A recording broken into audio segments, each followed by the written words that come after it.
Okay जी, अस्सलाम वालेकुम। उम्मीद है आप सब खैरियत से होंगे, अपने घरों में सेफ़ होंगे। जल्दी से अटेंडेंस मार्क करें, फिर हम आज का लेक्चर स्टार्ट करते हैं।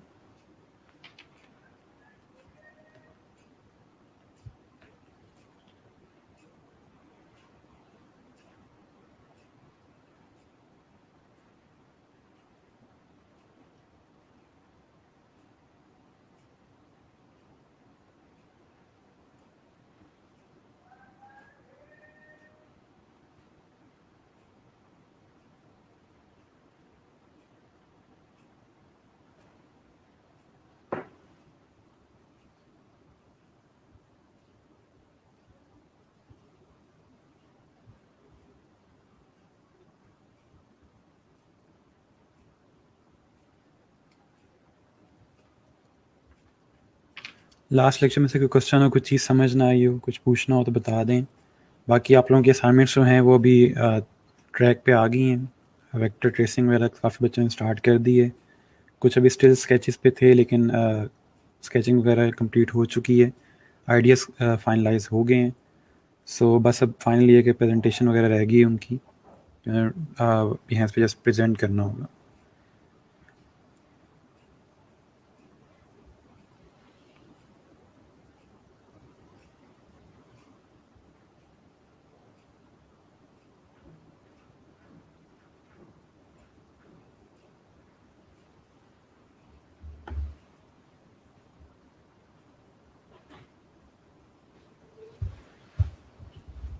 जो लोग ज्वाइन करें अटेंडेंस मार्क करते जाएं। और आप लोगों का जो फीडबैक फॉर्म है, जिसने फिल नहीं किया, आज कोशिश करें फिल हो जाए वो भी।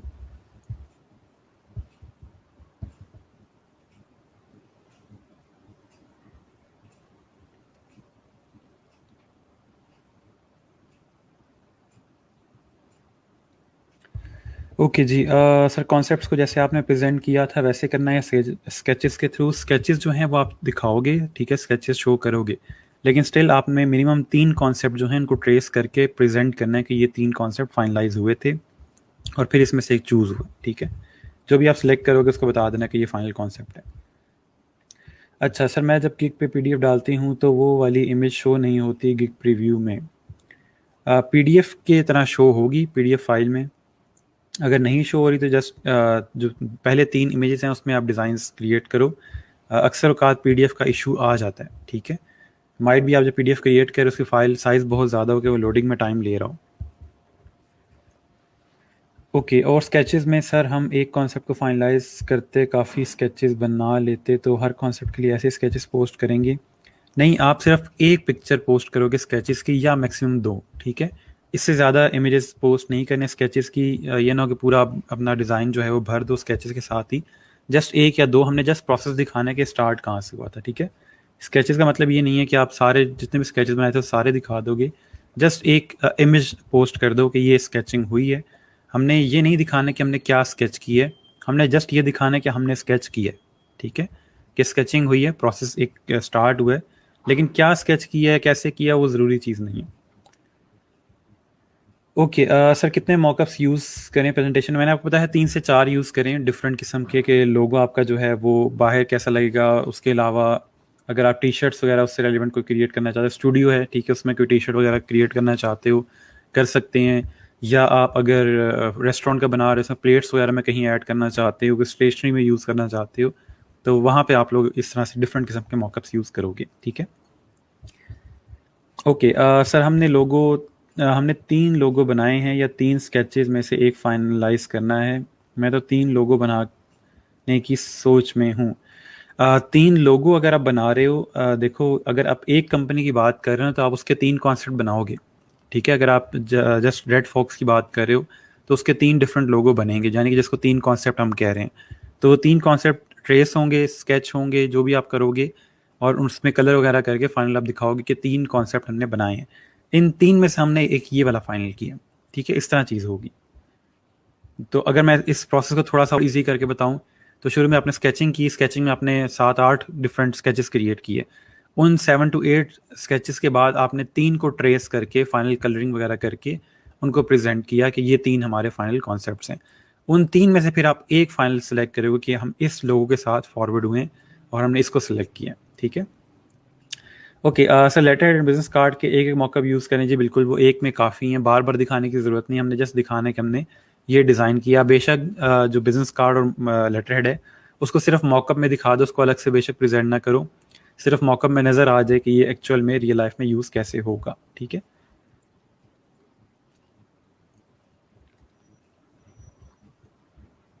ओके जी, ठीक हो गया। सो आज का जो हमारा लेक्चर है, मैंने आप लोगों से कहा था कि मैं आपको बताऊंगा कि हम लोगों ने चीज़ों की प्राइसिंग कैसे रखनी है, ठीक है। और ये बहुत एक्सक्लूसिव किस्म का लेक्चर है, ये मैंने एक दफ़ा ई रोज़गार में पहले जो बैचेस में वीडियोस वगैरह हम क्रिएट किया करते थे उसमें भी दिया था, ठीक है।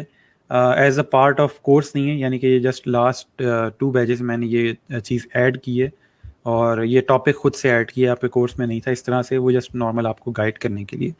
तो मैंने पूरा एक लेक्चर ऐड किया इसके अंदर कि आपको प्राइसिंग की थोड़ी बहुत समझ आए कि फ्रीलांसिंग में प्राइसिंग किस तरह से होती है, और क्लाइंट से बात किस तरह करते हैं बजट से रिलेवेंट, कि हमने बजट कैसे रखना है, और या उससे पूछेंगे किस तरह के बजट कितना है उसका, या क्लाइंट को कोट कैसे करते हैं अपनी चीज़ को, अपनी रेंज कैसे बताते हैं, और जो हम इंटरनेट के ऊपर डिफरेंट प्राइसिंग देख रहे होते हैं चीज़ों की, वो किस तरह हो रही होती है। तो वो सारा कुछ आज हम डिस्कस करेंगे।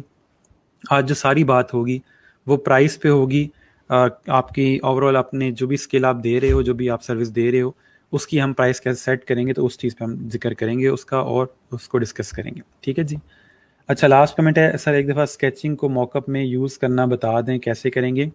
सिंपल, जो आपने स्केचिंग की है उसकी पिक्चर लोगे आप, ठीक है, या कैम स्कैन से स्कैन कर लो, और A4 का मॉकअप लो, ठीक है, A4 वाला मॉकअप लेके उसके अंदर सिंपल उसको ड्रॉप कर दो, ठीक है। ओके, अब हम लोग स्टार्ट करते हैं सिंपल।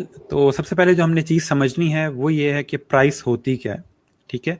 किसी चीज़ को कैसे डिफ़ाइन करते हैं, या प्राइस को डिफ़ाइन कैसे करते हैं। नॉर्मली लोग जो हैं वो सिंपल ये कहते हैं कि एक चीज़ का मैं कितने पैसे लूँगा, एक काम के कितने पैसे लूँगा, वो मेरी प्राइस है, ठीक है। वो चाहे कोई प्रोडक्ट हो, चाहे कोई सर्विस हो, उस चीज़ के मैं पैसे कितने लूँगा उसको प्राइस कहा जाता है, ठीक है। लेकिन अगर हम इसको और थोड़ा सा ब्रेक डाउन करें, तो प्राइस जो है वो है जी कॉस्ट प्लस प्रॉफिट, ठीक है। थोड़ी सी फाइनेंस की बात है, लेकिन इस चीज़ को समझना बहुत ज़रूरी है। अगर आप अपनी प्राइसिंग को समझना चाहते हैं और अपने डिज़ाइन की प्राइस रखना चाहते हैं, तो उसके लिए आपको सबसे पहले जो चीज़ समझनी है वो ये है कि कॉस्ट प्लस प्रॉफिट को प्राइस कहा जाता है। अब कॉस्ट क्या है और प्रॉफिट क्या है। कॉस्ट का मतलब ये है कि एक काम को करने में आपके कितने पैसे लग रहे हैं। एज ए डिज़ाइनर, आप जब लोगो डिज़ाइन करते हो तो आपके एंड पे आपके कितने पैसे लग रहे हैं उस काम को करने पे। अब अगर हम देखें तो हमारा क्या खर्चा आ रहा था, हमारे बिजली का खर्चा है, हमारे इंटरनेट का खर्चा है, हमारे लैपटॉप का खर्चा है, ठीक है। ये बेसिक कॉस्ट है, ये मेन कॉस्ट है जो हमारी उस पर लग रही है। यानी कि कोई भी डिज़ाइन हम क्रिएट कर रहे हैं क्लाइंट के लिए, तो उसमें हमारी जो कॉस्ट लग रही है वो बेसिक ये है कि जो हमारी बिजली जा रही है, जो हमारा इंटरनेट का खर्चा है, जो हमारा लैपटॉप का खर्चा है, तो ये जो मेन हमारे खर्चे हैं जो उस काम से रेलिवेंट हैं, जस्ट वो आ रहे हैं कॉस्ट में।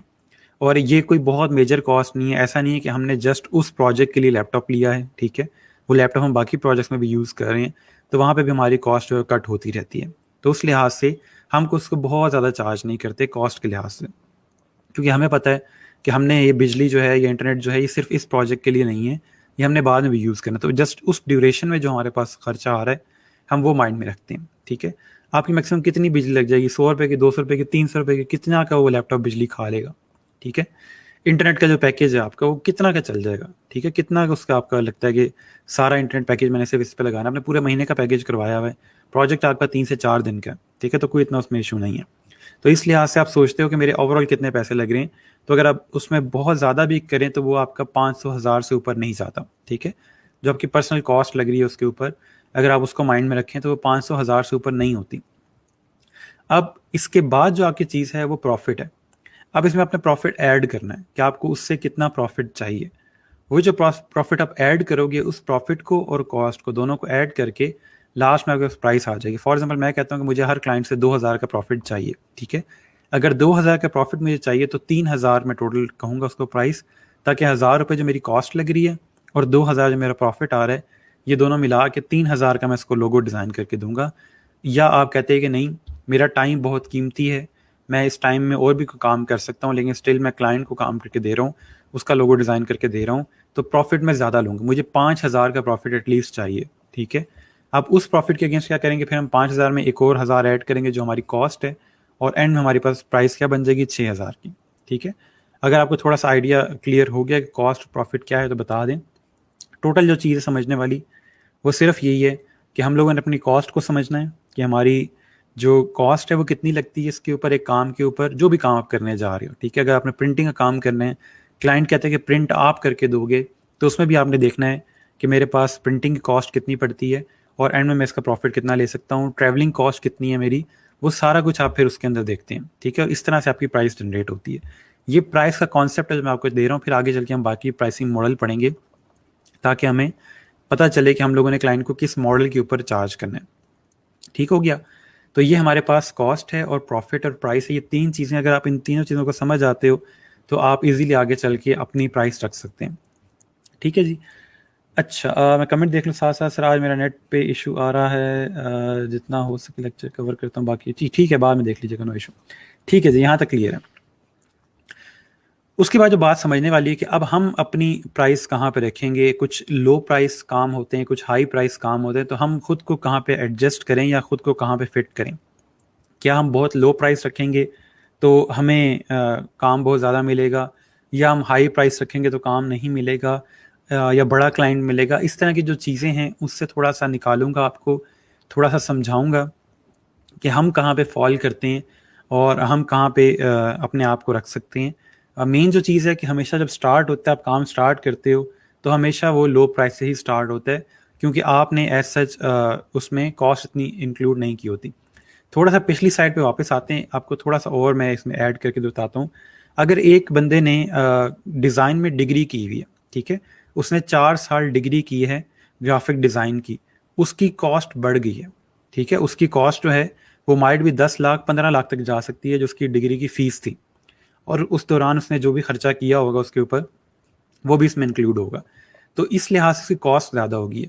और उसके ऊपर अगर वो 2,000 3,000 का प्रॉफिट भी रखता है तो स्टिल उसकी प्राइस जो है हमसे बहुत ज़्यादा होगी, क्योंकि उसकी कॉस्ट बहुत ज़्यादा पड़ रही है। हम कॉस्ट रख रहे हैं 1,000 रुपये की, वो कॉस्ट रखता है 5,000 रुपये की अपनी डिग्री के पैसे मिला के। ठीक है, हर प्रोजेक्ट में से वो डिग्री के पैसे निकाल रहे हैं, तो उस लिहाज से उसकी प्राइस बहुत ज़्यादा होगी। हम अक्सर औकात देखते हैं कि लोग $500 $1,000 जो हैं वो चार्ज कर रहे होते हैं। तो वो जो इतना चार्ज कर रहे हैं वो इसलिए चार्ज कर रहे हैं क्योंकि माइट भी उनके पास कोई सर्टिफिकेशन है जिसके लिए उसने पैसे दिए थे, कोई डिग्री है जिसके लिए उसने पैसे दिए थे, और अब वो जो पैसे हैं वो वापस रिकवर करने के लिए वो कॉस्ट अपनी ज़्यादा रख रहा है, और साथ में फिर उसके प्रॉफिट भी ऐड हो रहा है, और एंड में उसकी प्राइस ज़्यादा बन रही है। ठीक है, इसलिए हमें अक्सर औकात बहुत महंगे महंगे जो डिज़ाइनर्स हैं वो नज़र आ रहे होते हैं, इसलिए क्योंकि उनकी कॉस्ट बहुत ज़्यादा होती है। आप लोग अगर देखो तो आपकी कॉस्ट किस चीज़ में आ रही है। आपका अगर आप ई रोज़गार का ये कोर्स ले रहे हो तो आपके पैसे नहीं लग रहे इसके अंदर। ठीक है, फ्री ऑफ चार्ज है। क्या लग रहा है, आपका टाइम लग रहा है, आपकी एनर्जी लग रही है। ठीक है, टाइम रिकवर नहीं हो सकता, लेकिन टाइम का फ़ायदा ये है कि टाइम के साथ साथ आप चीज़ सीख रहे हो, तो टाइम वहाँ पे आपका स्वैप हो जाता है। एनर्जी रिकवर हो सकती है। ठीक है, एनर्जी आप जो यहाँ पे लगा रहे हो, आप अगले दिन सुबह उठते हो, आप दोबारा से फ्रेश होते हो, तो वो एनर्जी का इतना इशू नहीं है। ठीक है, मेन जो चीज़ है आपका टाइम है, कॉस्ट आपकी लग नहीं रही, सिर्फ टाइम जो आपका चेंज हो रहा है वो ये है कि उस टाइम के अगेंस्ट आपको ये सारा कुछ मिल रहा है, आप सीख रहे हो, तो ऐसे टाइम आपका वेस्ट नहीं हो रहा। ठीक है, तो ये चीज़ मेन देखने वाली है। तो आपकी ओवरऑल पैसों के लिहाज से कॉस्ट इसमें ज़्यादा नहीं है। हाँ, अगर ई रोज़गार पेड एक सर्टिफिकेशन होती तो उस सिनेरियो में आप अपनी प्राइस रखते हुए इसकी कॉस्ट भी ऐड करते हो। ठीक है, सो आप जब स्टार्ट करते हो, यानी कि आप नॉर्मली जो फाइवर के ऊपर लोग देख रहे होते हो वो अपने जो गिग्स होते हैं वो नॉर्मल कम पैसों से स्टार्ट कर रहे होते हैं, लाइक $30 40 50 यहाँ से स्टार्ट कर रहे होते हैं। लेकिन अगर एक डिज़ाइन ग्रेजुएट आता है फाइवर के ऊपर तो कभी वो $50 से स्टार्ट नहीं करेगा, क्योंकि उसके पास डिग्री है, उसका कॉस्ट बहुत लगी हुई है उसके ऊपर, वो 200 से नीचे नहीं आता कभी भी। ठीक है, तो ये चीज़ देखने वाली है। आप अक्सर औकात देखते हैं कि लोगों के जस्ट एक आध रिव्यू होता है, लेकिन स्टिल उनकी प्राइस बहुत ज़्यादा होती है। वो इसलिए ज़्यादा होती है क्योंकि उनकी कॉस्ट बहुत लगी होती है। ठीक है, ओके।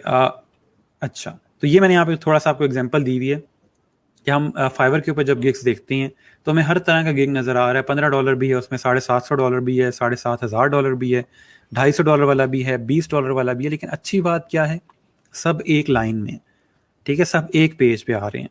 ऐसा नहीं है कि जो जिसकी प्राइस ज़्यादा है फाइवर ने उसको ऊपर करके शो किया हुआ है कि क्लाइंट इसको परचेज करे ताकि इसमें से हमें ज़्यादा मार्जिन मिले। उन्होंने हर बंदे को साथ दिखाया हुआ है। और जो मेन चीज़ देखने वाली है कि हमें इनके डिज़ाइन में कोई बहुत ज़्यादा फ़र्क नज़र नहीं आता। फ़र्क है, आइडियाज़ में फ़र्क है, लेकिन कोई बहुत ज़्यादा में फ़र्क नज़र नहीं आ रहा होता। क्लाइंट की आंख से अगर आप देखोगे तो उसको इतना ज़्यादा फ़र्क फील नहीं होता, वो इतनी जल्दी से अडॉप्ट नहीं कर पाता कि महंगी चीज़ में और सस्ती चीज़ में फ़र्क क्या है। ठीक है, तो मेन चीज़ समझने वाली क्या है कि इसमें हमें कॉस्ट की बात हो रही है। ये जहाँ पे $250 चार्ज कर रहा है, माइट भी ये ग्रेजुएट होगा डिज़ाइन का। ठीक है, हो सकता है कि इसका प्रॉफिट और आपका प्रॉफिट सेम हो सकता है। ठीक है, तो जो मेन बात है कि हम लोगों ने जो प्राइस रखनी है अपनी, पहले समझेंगे उसको कि हमारे पास कॉस्ट कितनी लग रही है हमारे काम के ऊपर, और हम जो प्रॉफिट इसमें से ले रहे हैं क्या हमारी सर्विस को वो जस्टिफाई करता है।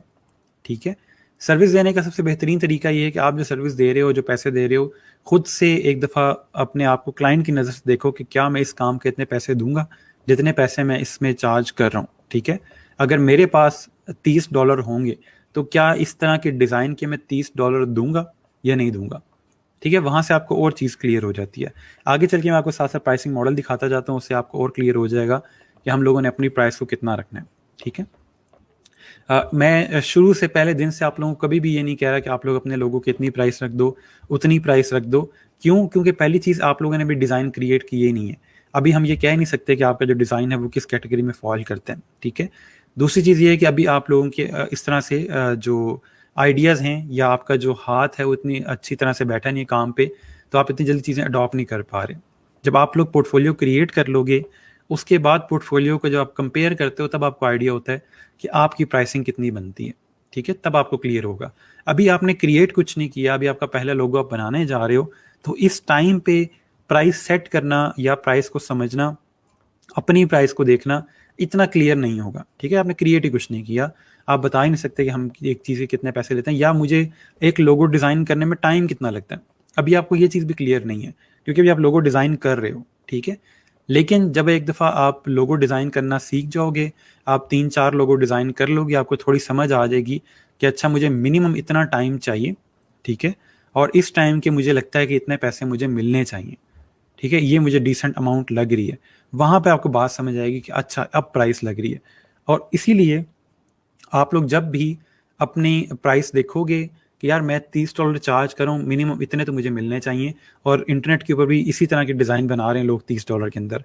लेकिन जब आपको अचानक से कोई कहता है कि अपनी प्राइस $100 कर लो, आप फ़ौरन हाथ पीछे कर लो कि नहीं यार $100 बहुत ज़्यादा है, मेरे डिज़ाइन इतने अच्छे नहीं हैं। ठीक है, तो ये चीज़ है जो समझने वाली है। आप खुद एक कैटेगरी में फॉल कर जाओगे, खुद वहाँ पे सेट हो जाओगे कि हाँ मुझे इतनी प्राइस बनती है मेरी। ठीक है, लेकिन इसमें मज़े की बात आपको बताऊँ, ये जो प्राइस है, ये जो पोर्टफोलियो है, ये सब कुछ है, ये आप रख रहे हो, आप सेट कर रहे हो, क्लाइंट सेट नहीं कर रहा।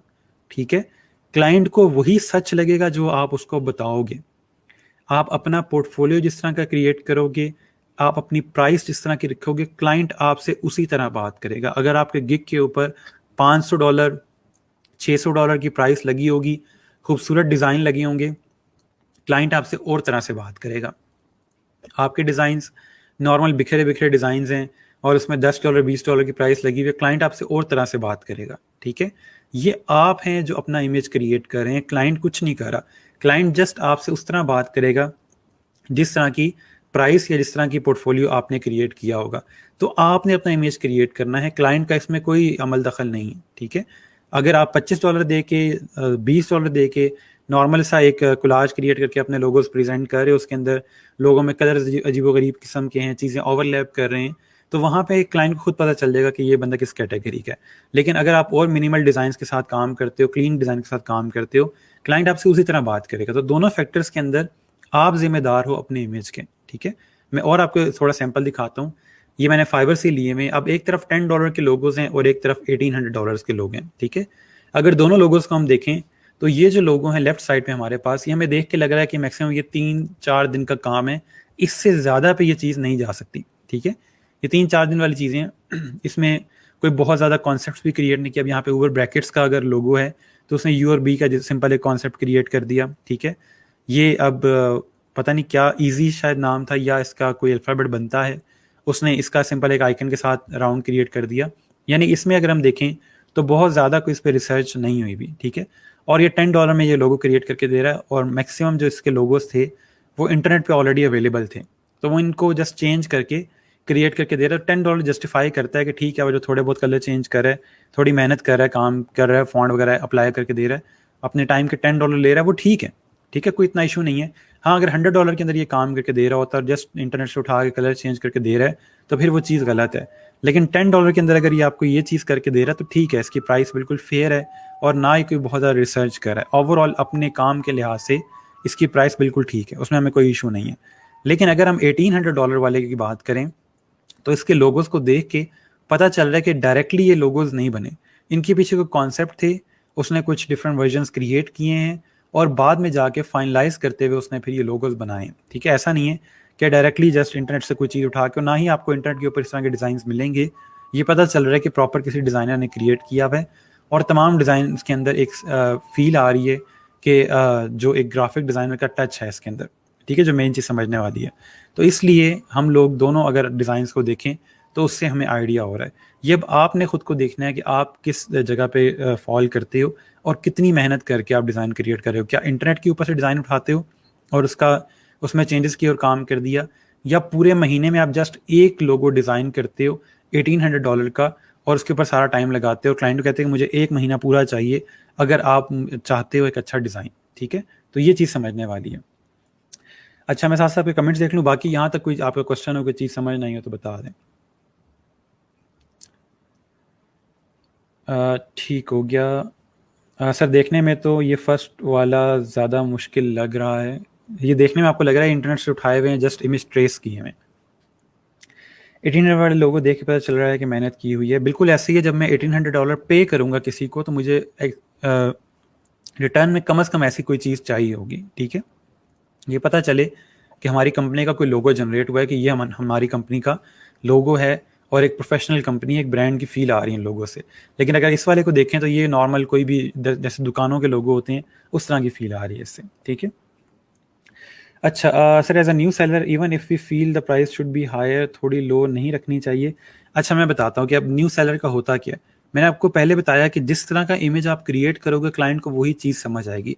अगर एज अ न्यू सेलर आप इस तरह का अपना पोर्टफोलियो क्रिएट करते हो, आपके पूरी प्रोफाइल के ऊपर एक भी रिव्यू नहीं है, ठीक है, कोई रिव्यू नहीं है, लेकिन आपका पोर्टफोलियो इस तरह का है। अगर आप उसमें लिख देते हो कि मैं फाइवर पे न्यू हूँ, लेकिन मैं काफ़ी टाइम से ग्राफिक डिज़ाइनिंग कर रहा हूँ और लर्न कर रहा हूँ ग्राफिक डिज़ाइनिंग, तो वहाँ से क्लाइंट को क्लियर हो जाता है कि अच्छा, फाइवर पे ही अभी आया, लेकिन he is a professional graphic designer, ठीक है। ये मैंने आपको बताया कि आप जिस तरह का इमेज क्रिएट करोगे उसी तरह की चीज़ आएगी। अगर आप वहाँ पे लिख दो कि मैं न्यू डिज़ाइनर और मैं एक्सप्लोर कर रहा हूँ अपने आइडियाज़ को, तो वहाँ पे ये चीज़ है कि क्लाइंट कहेगा अच्छा यार, ये नया बंदा है, इस पे मैं ट्रस्ट नहीं कर सकता। लेकिन अगर आप उसको ये समझाओगे कि मैं फाइवर पे न्यू हूँ, लेकिन मैं चीज़ें सीख रहा हूँ, और मैं अपना जो पोर्टफोलियो है वो फाइवर पे शिफ्ट कर रहा हूँ, फाइवर पे अर्निंग स्टार्ट कर रहा हूँ, तो वहाँ से ज़्यादा उसको चीज़ क्लियर होगी, अच्छा ये फाइवर पे न्यू है, लेकिन इसके डिज़ाइन बता रहे हैं कि इसको काम आता है, ठीक है।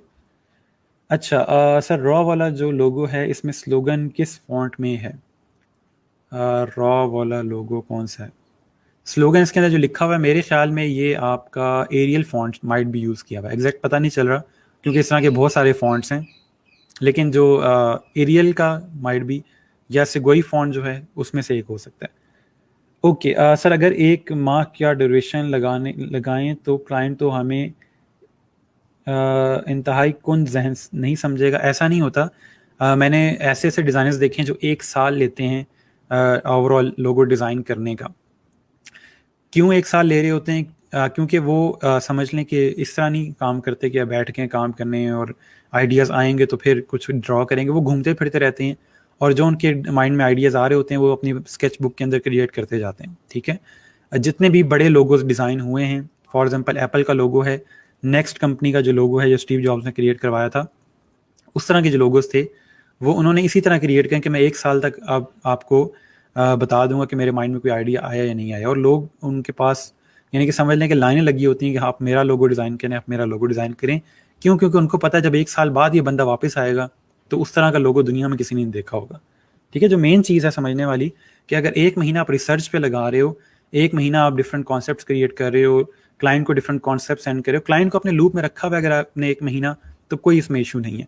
और बड़ी कंपनीज वेट करती हैं इस चीज़ का, ठीक है। वो देखती हैं कि एक बंदा अगर इतना चार्ज कर रहा है हमें, वो पूरा महीना रिसर्च कर रहा है, हर चीज़ में हमें साथ लेके चल रहा है, तो वो 1 महीना ले रहे, हमें कोई मसला नहीं, क्योंकि एंड प्रोडक्ट बहुत अच्छा आएगा। ठीक है। अच्छा, सर इतना टाइम तब तक तो ट्रेंड या मार्केट डिमांड चेंज नहीं हो जाती?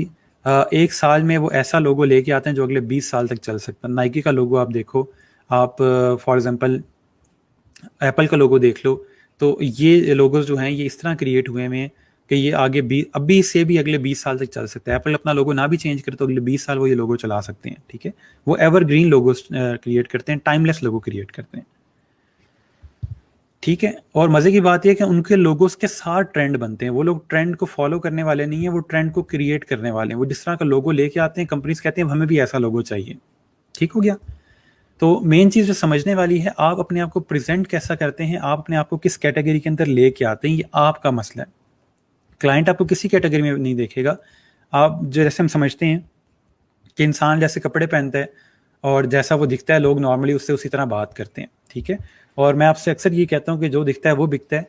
आप जिस तरह के डिज़ाइन दिखाओगे, जिस तरह के स्टाइल्स दिखाओगे, जो अपना पोर्टफोलियो दिखाओगे, क्लाइंट को वही चीज़ समझ आएगी और क्लाइंट उसी तरह की चीज़ के साथ आपको पैसे देगा।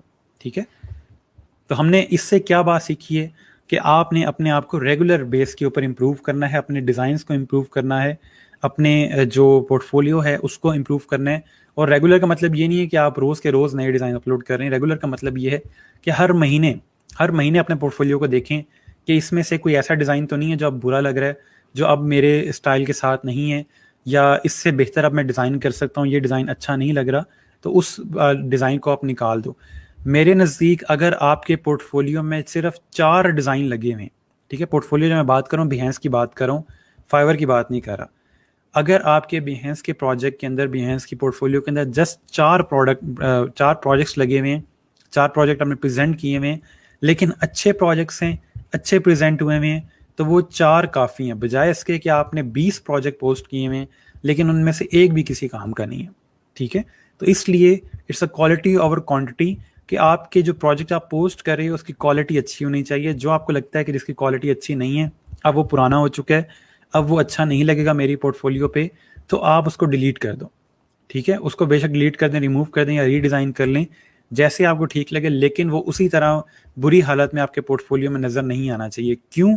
क्योंकि क्लाइंट को ये चीज़ पसंद नहीं आती। क्लाइंट जब देखता है कि यार अच्छा ये भी तो इसी का डिज़ाइन है, वो जो फील आती है उसके अंदर कि अच्छा ये तो डिज़ाइन अच्छा है, ये जो पुराना डिज़ाइन है ये भी तो इसी बंदे का डिज़ाइन है, तो ये तो यहाँ अच्छा नहीं है, इसका मतलब है ये हमारे साथ भी ऐसा कर सकता है। ठीक है, तो जो बंदा अपने पोर्टफोलियो का ख्याल नहीं रख रहा, जो बंदा अपना ख्याल नहीं रख रहा, वो हमारे प्रोजेक्ट का क्या ख्याल रखेगा। ठीक है, तो अपने जो ओवरऑल आपके पोर्टफोलियो है उसकी कांट छांट करते रहनी है। आपने जो पुरानी चीज़ें हैं उसको रिमूव कर दें, जो आपको लगता है कि अब आप डिज़ाइन बेहतर बनाते जा रहे हो उसको इम्प्रूव करें। आगे चल के मैं आपको बताऊंगा कि आप डेली बेस के ऊपर क्या करोगे। ठीक है, हम लोगों ने अब आगे डिसाइड करना है कि अगर आप क्लाइंट से प्रोजेक्ट नहीं ले रहे तो उस दौरान आपने क्या करना है। पहले तक की बात ये थी कि मैं आपको जस्ट ये कहता था कि आप टूल की प्रैक्टिस करते रहो। ठीक है, तो वो आप करते रहे हैं। अभी कुछ बच्चों ने प्रैक्टिस नहीं की, जिसकी वजह से अभी उनको लोगो डिज़ाइन करते हुए इश्यूज़ आ रहे हैं। पेन टूल नहीं यूज़ हो रहा उनसे, इवन के शेप्स नहीं क्रिएट हो रही। वो क्यों नहीं हो रही? क्योंकि उन्होंने वो बात नहीं मानी मेरी कि ठीक है जब कहेंगे तो कर लेंगे। मैं इसलिए बार बार कह रहा था कि आप अपने पेन टूल की प्रैक्टिस करते रहो, क्योंकि आगे इसकी ज़रूरत पेश आएगी। लेकिन खैर, जो मेन चीज़ है वो सिर्फ ये है कि आपने अपने आप को ट्रैक करना है। ट्रैक करने का क्या मतलब है कि देखना कि पहले मैं कहाँ था और अब कहाँ पे हूँ। अगर अब अभी भी मैं वहीं पे हूँ जहाँ महीना पहले था, इसका मतलब मैंने खुद को इम्प्रूव नहीं किया और मैंने कुछ भी अडॉप्ट नहीं किया। ठीक है, तो इसलिए खुद को ट्रैक करते रहें ताकि आपको पता हो कि आप कहाँ स्टैंड करते हो। ओके, मैं कमेंट्स देख लूँ फिर हम आगे चलते हैं। We should aspire to become trend setter. जी बिल्कुल ऐसा ही है सर। मार्केट कौन से लोगों को की ज़्यादा है अर्निंग के हिसाब से, यानी कस्टमर किसका ज़्यादा है? जो बड़ा क्लाइंट है वो हमेशा मिनिमल और सिंपल मार्क की तरफ जाता है कि सिंपल डिज़ाइन मुझे मिले, कोई मुझे डेली रजिस्ट्रेशन नहीं चाहिए, एक अकेला आइकन, एक अकेला ग्राफिक मुझे मिल जाए जो मेरी कंपनी को रिप्रेजेंट कर रहा हो। और इसी चीज़ की मार्केट है, क्लाइंट इसी चीज़ के। अगर आपके माइंड में इस तरह के आइडियाज़ आते हैं या आप इस तरह का कोई मिनिमल डिज़ाइन क्रिएट कर सकते हो कि एक सिंपल ग्राफिक जो है वो बता सकता है कि क्या क्रिएट हुआ है, तो वो भी काफ़ी है। बट वो अपने लोगों के जो तमाम रूल्स हैं उनको फॉलो कर रहा हो। ठीक है, आइकन में जो हम लोग फ्री फ्लैट आइकन से जो आइकन ले रहे होते हैं उसमें और लोगो में फ़र्क होना चाहिए। अब लोगो में और आइकन में फ़र्क क्या है, ये आप लोग कमेंट्स में मुझे बताओगे, इसके बाद फिर मैं बताऊंगा कि आइकन और लोगो में मेन फ़र्क क्या है। आपने आइकन्स भी यूज़ किए हैं, आपने लोगो भी क्रिएट करना सीख लिया, मुझे बताओ दोनों में फ़र्क क्या है। अच्छा जी, सर कॉन्सेप्ट क्रिएशन इस टाइम गेनिंग, बिल्कुल ऐसे ही है। Which type of logo demand, ये मैंने आपको बता दिया। एज अ बिगनर काम कम हो बट बहुत अच्छा हो, बिल्कुल ऐसे ही है। सर इम्प्रूवमेंट नज़र आती है खुद में, थोड़ी थोड़ी आएगी, इंशाल्लाह आएगी। अगर आप मेहनत कर रहे हो, साथ साथ चीज़ें इंप्रूव कर रहे हो अपनी, तो खुद आपको फील होगा। सर आई थिंक ब्रांड पे ही खुद को रखते हैं, टाइम बेशक लग जाए, बिल्कुल ऐसे ही। ओके जी, आप लोग मुझे बताएं कि आप लोगों को लोगो में और आइकन में क्या फ़र्क फील हुआ है, कि आइकन जो है वो किस तरह का होता है, अगर आप डिफ़ाइन करना चाहो, लोगो जो है वो किस तरह का होता है, या दोनों सेम चीज़ें।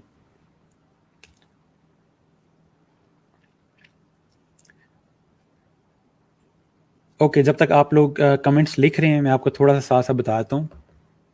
आइकन का मेन पर्पस क्या होता है। आइकन का पर्पस ये होता है कि कोई टेक्स्ट लिखा हुआ है अगर, तो उसको रिप्रेजेंट करने के लिए हम एक आइकन क्रिएट कर लेते हैं, एक पिक्चर यूज़ कर लेते हैं, यानी कि उसको हम पिक्चर कह रहे हैं, फिलहाल फोटो नहीं कह रहा मैं।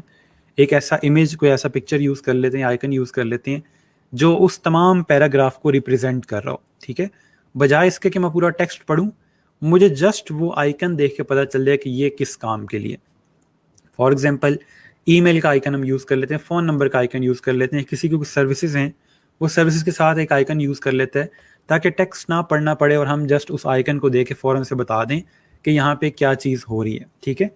लोगों का क्या पर्पज़ होता है, लोगों में अक्सर औकात मीनिंग थोड़े से हिडन होते हैं, लोगो इतना ऑब्वियस नहीं होता, लोगों में चीज़ें थोड़ी हिडन होती हैं।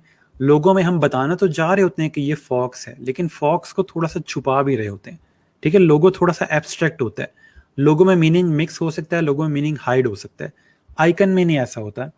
आइकन आपका हमेशा टू द पॉइंट होता है। आइकन तब कामयाब होगा जब वो देखने वाले को क्लियर फील दे रहा हो कि हाँ जी, ये आइकन बना हुआ है और ये आइकन इस चीज़ का है। अगर उस आइकन में से डबल मीनिंग आ रहा है, तो वो आइकन नाकाम है, वो आइकन किसी काम का नहीं है।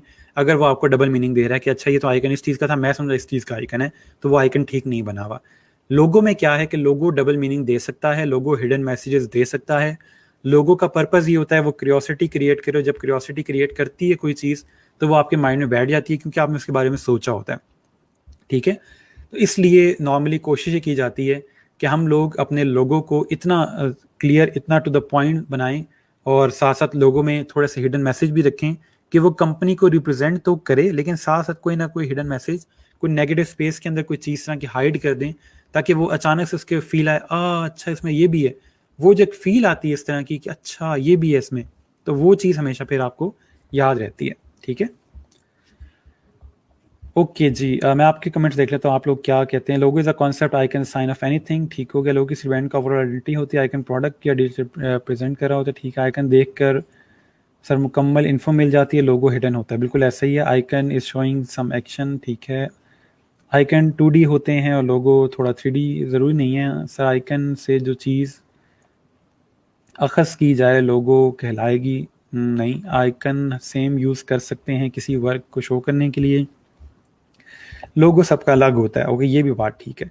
लोगो इस कॉन्सेप्ट, ब्रांड आइडेंटिटी पर आइकन इस साइन, ऐसा ही है सर। मुझे इन दोनों में डिफरेंस समझ नहीं आया था पहले, अब आ गया, चलें ठीक है, शुक्र है। ठीक है जी, तो दोबारा क्लियर कर दूं कि आइकन लिटरल मीनिंग देने के लिए होता है, क्लियर मीनिंग देने के लिए होता है कि ये आइकन इस चीज़ का है और इसी चीज़ का है, ठीक है। आप जो टेक्स्ट के साथ पढ़ रहे हो, आइकन देख रहे हो, आपको फौरन क्लियर हो जाए कि अच्छा यहाँ पे इस चीज़ की बात हो रही है। लोगों में हिडन मीनिंग हो सकता है, लोगों का पर्पज़ ये नहीं होता कि फ़ौरन देख के बता दो अच्छा ये तो ये चीज़ बनी हुई है, ठीक है। थोड़ा सा आपको सोचना पड़े, थोड़ा सा उसमें एक वो फील आए कि अच्छा ये बना हुआ है, तो वो जो चीज़ है वही मज़े की होती है, और वही लोगो अब हमेशा आपके कस्टमर को याद रहता है, ठीक हो गया। अच्छा, अब प्राइसिंग स्ट्रेटजीज़ को थोड़ा सा हम समझेंगे कि प्राइसिंग स्ट्रेटजीज़ कौन-कौन सी होती हैं, और हम कौन सी प्राइसिंग स्ट्रेटजी यूज़ करेंगे, किस जगह पे कौन सी यूज़ होती है और कौन सी अच्छी है, क्या नुकसान है, क्या फ़ायदे हैं उसके, वो सारा कुछ देखेंगे, ठीक है। आहिस्ता-आहिस्ता अब आपका जो प्राइसिंग की चीज़ें हैं वो आपके माइंड में ऐसा-ऐसा बिल्डअप होती जाएँगी। सबसे पहली जो प्राइसिंग स्ट्रेटजी है वो है प्रोजेक्ट बेस्ड, ठीक है। एक सेकंड मैं कमेंट देख लूँ सर, हमें तो समझ नहीं आ रही हम ग्रीन पाम में क्या हिडन रखें। ज़रूरी नहीं है आपने कुछ ना कुछ हिडन रख देना है। अभी तक जो आप लोग मेरे साथ इंडिविजुअली शेयर कर रहे हो कॉन्सेप्ट, वहाँ पे जो डिस्कशन हो रही है वो काफ़ी है, ठीक है। हर चीज़ अपने लोगों में ऐड करनी ज़रूरी नहीं है फ़िलहाल।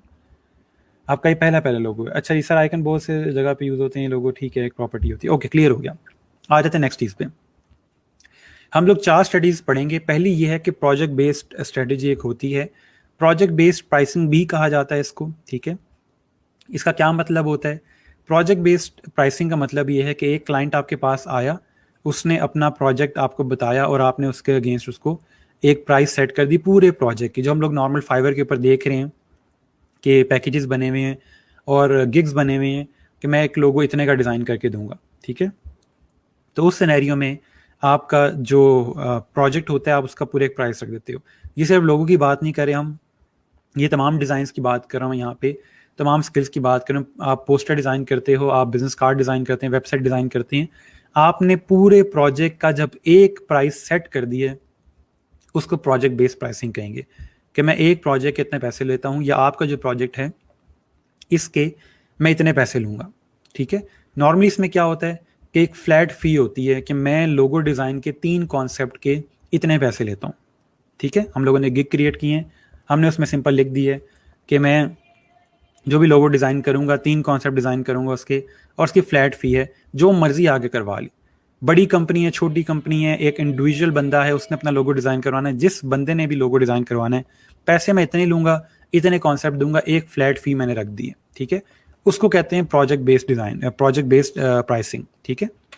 इसमें गिग के पैकेजेस भी आ जाते हैं, जो आप लोग गिग के पैकेजेस क्रिएट कर रहे हो, उसकी फ्लैट फ़ी है, हर पैकेज का अपनी एक प्राइस है, उसमें आप कुछ ना कुछ डिफाइन किया हुआ है कि मैं ये कुछ करके दूंगा, ठीक हो गया। और इसके लिए सबसे ज़रूरी चीज़ जो है, आपकी रिक्वायरमेंट्स क्लियर हों कि आप जो चीज़ बनाने जा रहे हो, आपको पता हो कि आप क्या बनाने जा रहे हैं, आपको जो चीज़ चाहिए उसको बनाने के लिए वो सारी चीज़ें आपको मिल जाएं, ठीक है। नाम चाहिए आपको, कंपनी की थोड़ी सी इंट्रो चाहिए, इंट्रोडक्शन चाहिए उसका, अगर उसकी वेबसाइट अवेलेबल है वो आपको चाहिए होगी। तो ये सारा कुछ आप ले लेते हो क्लाइंट से और आप आगे काम स्टार्ट करते हो, तो ये मेन चीज़ें हैं आपका प्रोजेक्ट कंप्लीट करने के लिए, ठीक है। इसके अलावा आपको कुछ नहीं चाहिए। अगर आपको ये सब कुछ मिल गया, आप अपना लोगो डिज़ाइन कर सकते हैं, आपने क्लाइंट से पैसे लिए और आपका प्रोजेक्ट कंप्लीट हो गया।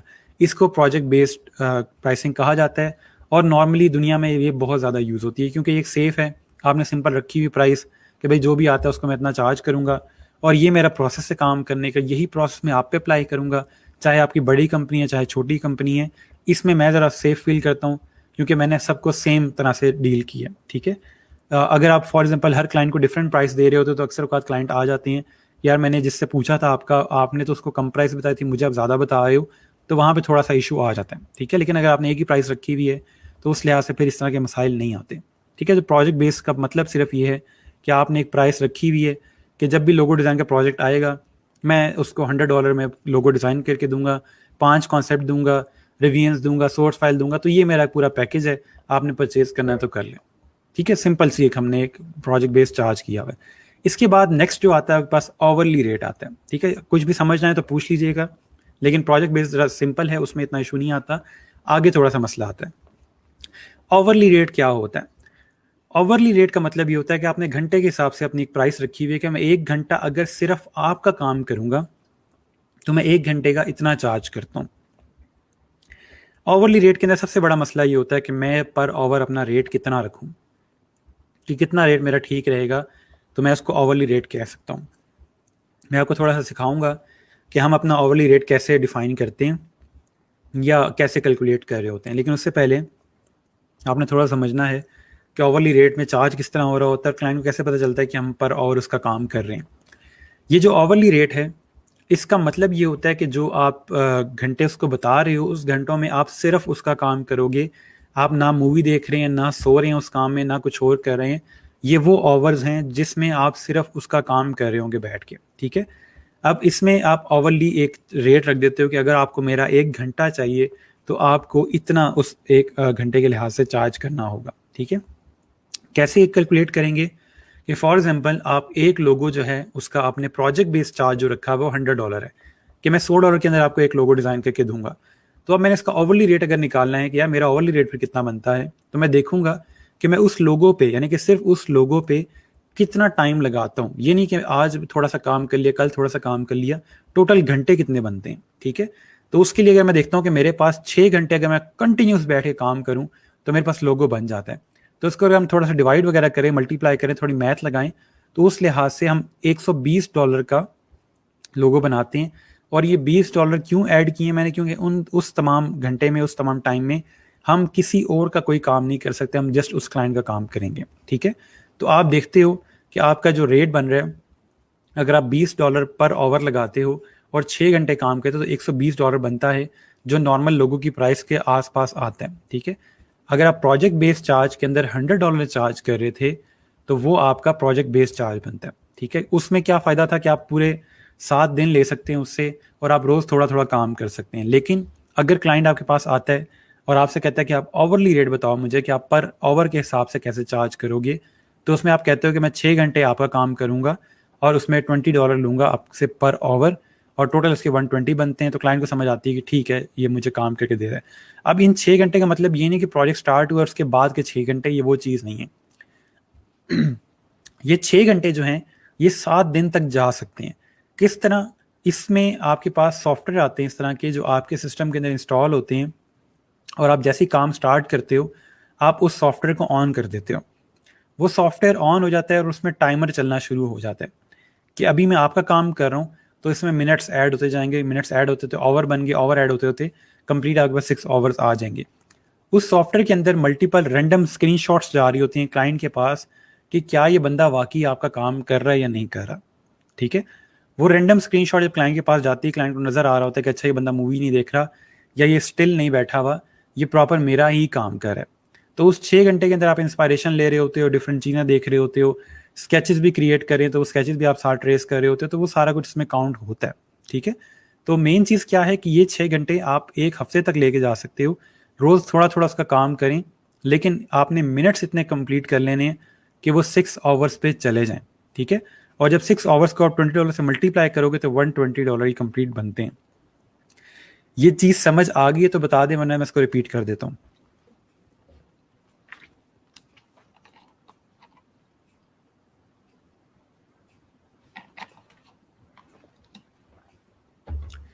अच्छा सर, हमें वो सॉफ्टवेयर बताए जाएंगे। ये जो सॉफ्टवेयर हैं ये फ्रीलांसर वेबसाइट और अपवर्क वेबसाइट्स खुद देती हैं। ये जो अपवर्क है उस पर ओवरली रेट होते हैं, या आपका जो फ्रीलांसर वेबसाइट है उस पर ओवरली रेट होते हैं। ठीक है, फाइवर के ऊपर ओवरली रेट इस तरह से नहीं है, इसलिए इनका अपना सॉफ्टवेयर नहीं है। जो भी प्लेटफॉर्म इस तरह का काम दे रहा है, ओवरली रेट्स का ऑप्शन दे रहा है, उनके अपने सॉफ्टवेयर भी हैं साथ में। अच्छा, फ्रीलांसर वालों की डेस्कटॉप ऐप है जो टाइम मैनेजमेंट के लिए, बिल्कुल ऐसे ही है। इतनी कड़ी नज़र, बिल्कुल ऐसे, क्योंकि वो टाइम के साथ पैसे दे रहा है, तो इसलिए वो देखना चाह रहा है कि बंदा मेरा काम कर रहा है कि नहीं कर रहा। ठीक है, जस्ट वो टाइमर के अंदर टाइम ऐड होता जाएगा, और आप जब काम नहीं कर रहे अपने टाइमर को ऑफ कर देना है, और सिंपली जितना भी एंड में टोटल आपके आवर्स बनेंगे आप फिर उससे उतना चार्ज ले लेते हो, उतने पैसे ले लेते हैं। ठीक है, इसमें भी ऐसा ही कि आप हर क्लाइंट को सेम चार्ज कर रहे होते हो कि भाई मेरा रेट $20 है, वो बड़ा क्लाइंट है, छोटा क्लाइंट है, जो भी है सबको मैं सेम ही चार्ज करूंगा। सो डिपेंड करता है कि आपका काम कितना है। ठीक है, आप काम के लिए बता दो। अच्छा, ये जो ओवरली रेट है ये कहाँ पे यूज़ होता है? ओवरली रेट वहाँ पे यूज़ होता है जहाँ पे आपके पास प्रोजेक्ट की रिक्वायरमेंट क्लियर ना हो। क्लाइंट कहता है कि मुझे अपनी कंपनी की ब्रांडिंग करवानी है। आप कहते हो ठीक है जी, ब्रांडिंग कर दूंगा। आपको ब्रांडिंग में क्या कुछ चाहिए? लोगो चाहिए, बिजनेस कार्ड चाहिए, लेटर हेड चाहिए, सोशल मीडिया चाहिए, वेबसाइट चाहिए, क्या कुछ चाहिए? वो कहता है अभी हमें क्लियर नहीं है कि हमें क्या कुछ चाहिए, लेकिन हम आपको बताते जाएंगे, आप साथ साथ काम करते जाना। आप कहते हो ठीक है, कोई मसला नहीं है, ये मेरा पर आवर चार्ज है, मैं आपका जब भी काम कर रहा हूँ आप मुझे इसके हिसाब से घंटों के साथ पैसे दे देना। वो कहता है ठीक है जी, कोई मसला नहीं है, और आप उसके अगेंस्ट पैसे उससे लेते रहते हैं। अब इसके अंदर एक सवाल उठता है कि यार मैं एक बड़ा डिज़ाइनर हूँ और मैं काम जल्दी कर लेता हूँ, इस तरह तो मेरा काम ख़राब हो जाएगा कि मैं अगर 6 घंटे वाला काम 1 घंटे में कर लेता हूँ तो मेरी तो अर्निंग बहुत कम हो जाएगी। तो इस सिनेरियो में अब क्या करेंगे हम? आप लोग इसका सोल्यूशन दें मुझे कि एक डिज़ाइनर, बड़ा डिज़ाइनर है, वो क्या करेगा कि जब उसको 1 घंटे में वो फ़ौरन से चीज़ बना लेता है, जैसे मैं आप लोगों के सामने लोगो बना रहा था और हमने 30 मिनट्स के अंदर एक लोगो फाइनल कर लिया था, तो वो बंदा तो बेचारा सड़क पे आ जाएगा कि अगर $20 के अंदर काम करके दे तो एक लोगो को जिसको $10 मिल रही हैं, तो वो फिर डिज़ाइनर क्या करे? अच्छा, 8 आवर्स हो तो 140, जी बिल्कुल ऐसा ही है। ठीक हो गया, ओके। सो आप लोग बताएं कि उसका सोल्यूशन क्या है, कि एक बड़ा डिज़ाइनर फिर क्या करे इस सिनेरियो में, कि जब वो काम इतना तेज़ कर लेता है तो वो तो फंस जाएगा बेचारा।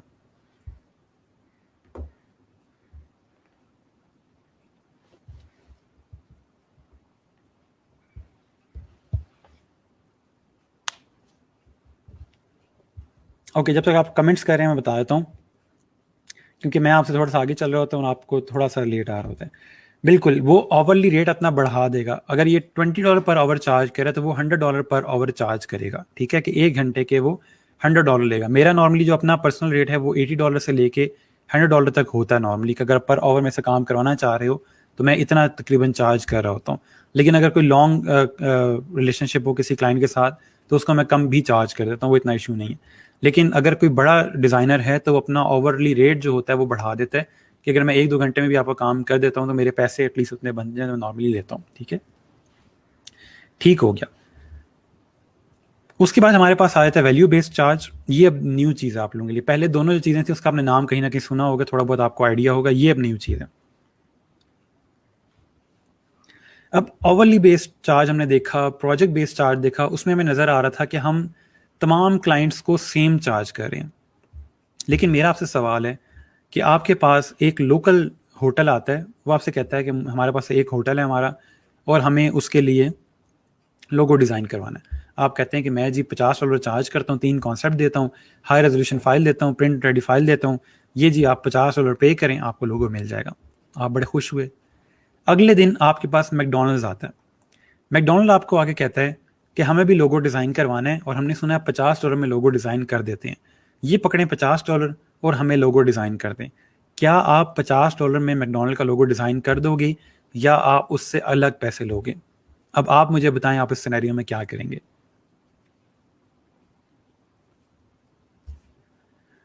ओके जी, मैं तब तक आपके कमेंट्स देख लेता हूँ। सर अपना रेट बढ़ा देगा, प्रोजेक्ट ही नहीं लेगा, ठीक हो गया। बड़ा डिज़ाइन अपना टाइम एंड कॉस्ट ज़्यादा लेगा, ठीक हो गया। पर आवर वाला काम ही नहीं करेगा। कुछ प्लेटफॉर्म ऐसे हैं जो जिस पर आवर ही ऑप्शन देते हैं तो वहाँ पे अपना प्राइस ही बढ़ाता है वो। बिजनेस की वैल्यू के हिसाब से चार्ज करेंगे, ठीक है। बिल्कुल नहीं सर, उससे ज़्यादा चार्ज करेंगे। आप उससे ज़्यादा क्यों चार्ज करोगे? चलो मान लिया कि आप मैकडोनल्ड को ज़्यादा चार्ज करोगे, लेकिन क्यों ज़्यादा चार्ज करोगे? आपने तो लोगो बनाना है, आपने $50 के अंदर 3 कॉन्सेप्ट देने हैं, आप दो उसको $50 में 3 कॉन्सेप्ट, अब ज़्यादा चार्ज क्यों कर रहे हैं उसको? मैकडोनल्ड मेरे तक आया कैसे? हम थोड़ा सा ज्यूम कर रहे हैं, ठीक है। इंशाल्लाह आएगा आप तक मैकडोनल्ड। अगर आप अभी से ऐसा सोचोगे तो वो कभी भी नहीं आएगा, ठीक है। ब्रांड है, इसका चार्ज ज़्यादा होगा। क्यों ज़्यादा होगा? मेरा सवाल ये है, क्यों भाई ज़्यादा होगा? ब्रांड है तो उस बेचारे का क्या कसूर है इसमें? मान लिया सब कह रहे हैं हम पैसे ज़्यादा लेंगे मैकडोनल्ड से, सबकी मैंने बात मान ली, लेकिन क्यों ज़्यादा लेंगे उसको जस्टिफाई करें कि मैं इस वजह से आपकी प्राइस ज़्यादा ले रहा हूँ।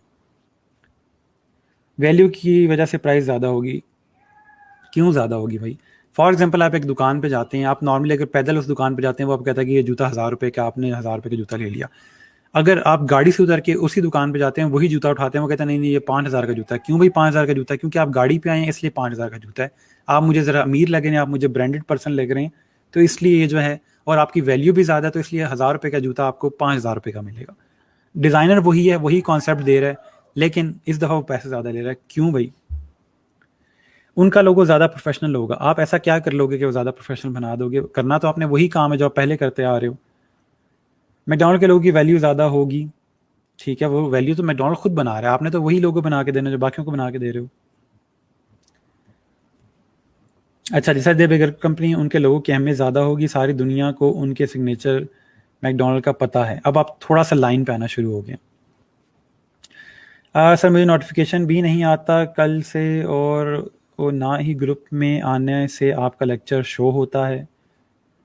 ओके, इसका अब हम कुछ कर नहीं सकते। आप ग्रुप में आके सर्च कर लिया करो, ठीक है। लेक्चर 23 जो भी लेक्चर चल रहा हो तो अगला लेक्चर सर्च कर लो।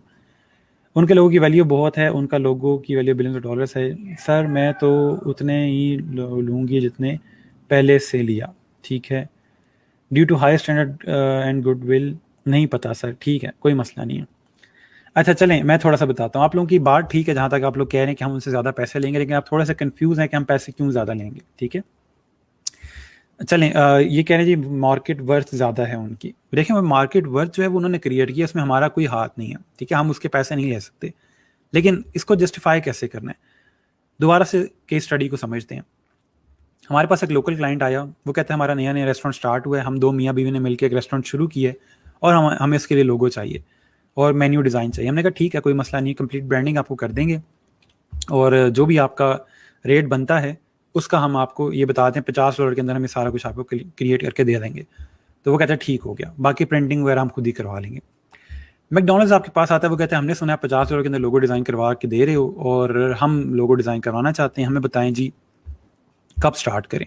ठीक है, तो अब इसके अंदर समझने वाली बात यह है कि जब मैकडोनल्ड्स का काम हम करेंगे उसकी ऑडियंस कौन सी है। हम किसी छोटे रेस्टोरेंट का लोगो डिज़ाइन करें, उसकी ऑडियंस कौन सी है। छोटे रेस्टोरेंट की ऑडियंस उसके रेडियस के अंदर, यानी कि 5 किलोमीटर 6 किलोमीटर के रेडियस के अंदर जो लोग हैं, जस्ट वो उसकी ऑडियंस है। मैकडोनल्ड्स की ऑडियंस कौन सी है?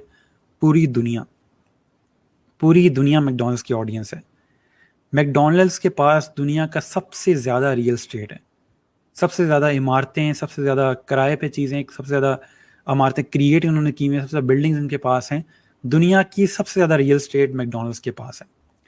और मैकडोनल्ड्स के बारे में एक बात मशहूर है कि जहाँ पे मैकडोनल्ड्स का नेटवर्क होता है या जिस मुल्क में मैकडोनल्ड्स होता है वहाँ पे कभी भी जंग नहीं होती।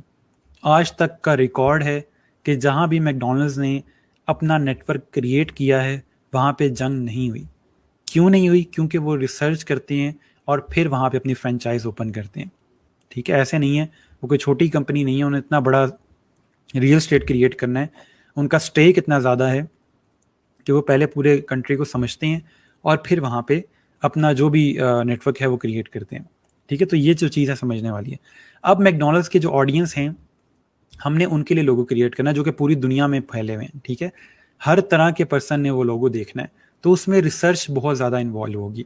अगर मैं छोटी कंपनी का लोगो डिज़ाइन कर रहा हूँ तो मुझे जस्ट वहाँ के जो 6 किलोमीटर के अंदर लोग रहते हैं उनको समझना है कि वो लोग क्या करते हैं, किस तरह के खाने खा रहे हैं और अभी मौजूदा कौन कौन से ब्रांड वो यूज़ कर रहे हैं। लेकिन जब मैं मैकडोनल्ड्स का काम कर रहा हूँ तो मैं कंप्लीटली देखूंगा कि मुझे अब इसको कैसे इम्प्रूव करना है, मैकडोनल्ड्स का पास्ट किस तरह का था, पहले उनके किस तरह के लोगोस थे और अब फ्यूचर में वो क्या करने जा रहे हैं, वो किस तरह इसको मॉडर्नाइज कर सकते हैं। ठीक है, इसके अलावा मैकडोनल्ड्स का अगर लोगो फेल हो जाता है तो उसमें रिस्क कितना इन्वॉल्व है। छोटी कंपनी है, उसका अगर लोगो फेल होता है तो क्या होगा, जितनी प्रिंटिंग हुई है वो सारी ज़ाया चली जाएगी, वो दोबारा प्रिंटिंग करवाएंगे, मैक्सिमम 50 से 60 हज़ार रुपये का नुकसान होगा मैक्सिमम। लेकिन अगर कोई बड़ी कंपनी है, मैकडोनल्ड्स जिस तरह, मैं उसकी एग्जांपल इसलिए दे रहा हूँ क्योंकि बड़ा ब्रांड है, जरा आपको आइडिया हो जाएगा। अगर मैकडोनल्ड्स की हम बात करें तो वो अगर लोगो फेल होता है तो उस सिनेरियो में उनको नुकसान बहुत ज़्यादा होगा। क्यों? क्योंकि उनकी पैकेजिंग इतनी ज़्यादा है, अब हर चीज़ की पैकेजिंग है उनकी, उसके अलावा उनकी जो बिल्डिंग्स है उसके बाहर इतना बड़ा बड़ा मैकडोनल्ड्स लिखा हुआ है, करोड़ों इस तरह की उनकी चीज़ें हैं, इस तरह की फ्रेंचाइज हैं, इवन के जहाज़ हैं उनके जिसके ऊपर मैकडोनल्ड्स का लोगो लगा हुआ है। तो इन केस अगर वो लोगो फेल हो जाता है, वो बैक फायर कर जाता है, तो उनको हर चीज़ दोबारा से रीडिज़ाइन करनी पड़ेगी और दोबारा प्रिंट करनी पड़ेगी। तो इसलिए इस सिनेरियो में आपके पास रिस्क बहुत इन्वॉल्व है, रिसर्च बहुत इन्वॉल्व है, इसलिए आप उसको कहोगे कि मैं 50 लाख से कम नहीं ले रहा आपका लोगो डिज़ाइन करने के लिए। क्यों? क्योंकि इसमें रिसर्च बहुत इन्वॉल्व है। ठीक हो गया, माइट भी ट्रेसिंग करते हुए आपको उतना ही टाइम लगे जितना आपको पहले टाइम लग रहा था, लेकिन रिसर्च में, स्केचिंग में, आइडियाज़ क्रिएशन में, वहाँ पे आपको जो टाइम लगेगा उससे आपको आइडिया होगा कि ये जो मैं पैसे ले रहा हूँ, आपको ऐसा नहीं कि आपने लैपटॉप ओपन किया और आप घर बैठ के डिज़ाइन कर रहे हो, आपको माइट भी अमेरिका जाना पड़े, वहाँ पे जाके मैकडोनल्ड्स के हेरिटेज को देखना पड़े, उसकी हिस्ट्री को देखना पड़े, आप फिर यूरोप जाओ वहाँ जाके चेक करो, ये सारी कॉस्ट आपकी इन्वॉल्व है उसके अंदर, जो आप 50 लाख उससे ले रहे हो। और 50 लाख मैं बहुत कम बता रहा हूँ, 10 करोड़ 20 करोड़ से कम इनकी ब्रांडिंग नहीं होती। ठीक है, तो ये एक चीज़ है समझने वाली कि हम बड़ी कंपनीज को क्यों ज़्यादा चार्ज करते हैं और छोटी कंपनीज को क्यों कम चार्ज कर रहे होते हैं, क्योंकि उनकी रिस्पेक्ट होती है और वो स्टेक पे होती है। अगर उनकी प्रॉपर जो ब्रांडिंग है उसको फॉलो ना किया गया, इसलिए इसको वैल्यू बेस्ड चार्ज कहा जाता है कि आपकी मार्केट वैल्यू कितनी है और उसी वैल्यू के बेस पे हम आपको चार्ज करेंगे। यही वजह थी कि ऊबर ने जब अपना लोगो चेंज किया तो उसको वो मसला बन गया उनके लिए कि ये लोगो इतना अच्छा नहीं लग रहा, ना ये कुछ रिप्रेजेंट कर रहा है, तो हमें ये लोगो पसंद नहीं आया। लोगों ने, कस्टमर्स ने, यानी कि उनके इनके यूज़र्स ने ऐप अपडेट करना छोड़ दी। और इसके बाद फॉर्च्यून का एक ये आर्टिकल भी आया था कि Uber's new logo as a mistake, कि उनसे गलती हो गई कि उन्होंने अपडेट कर दिया अपना ऊबर का लोगो और उसके बाद फिर उन्होंने अपना लोगो वापस जो पुराना लोगो था उस पर आ गए थे। ठीक है, तो मेन जो चीज़ बात समझने वाली है कि ये जो प्राइस आप कर रहे होते हो ये क्लाइंट के लिहाज से होती है कि आप जिस क्लाइंट के लिए काम कर रहे हो, जॉब के लिहाज से नहीं होती कि आप काम क्या कर रहे हो। ठीक है, लोगो डिज़ाइन कर रहे हो, आप लोगो डिज़ाइन करते हैं, लेकिन किस क्लाइंट के लिए कर रहे हो ये उसमें चीज़ आती है। ठीक हो गया?